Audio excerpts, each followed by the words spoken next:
imajo svoje predstavitve in verjamem, da bomo 13.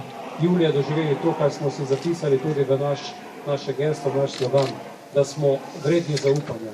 S svojim delom smo v preteklosti na različnih področjih to že dokazali in prepričan sem, da bomo tudi v bodoči slovenski vladi, slovenskem parlamentu vredni tega zaupanja in da bodo naše ideje pripomogle k krepitvi in razvoju Republike Slovenije. Zato prisegamo, kot smo že dejali, na tradicijo in Slovenska ljudska stranka ni stranka, ki bi se projektno organizirala za eno poletje, za ene volitve in čakala na nek nov izziv v naslednjih volitvah, ampak želimo s svojim delom nadaljevati in tudi pokazati, da znamo upravljati tudi na državnem nivoju.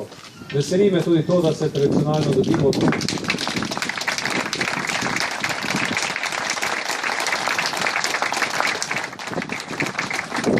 Veseli me in sem vam hvaležen, da se tradicionalno dobivamo tu na Jančah.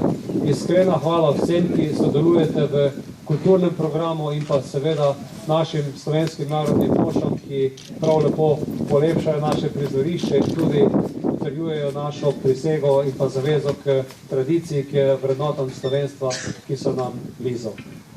Vesel sem, da smo danes skupaj, vesel sem, da se bomo tudi predstavili z listo, uživamo v nocojšnjem večeru, od tu naprej pa krepko med ljudi, zato da dobimo čim večje zaupanje, da bo v Sloveniji lepše, kajti z močno Slovensko ljudsko stranko bo tudi Slovenija lepša in bolje urejena. Naj živi Slovenska ljudska stranka, naj živi Slovenija.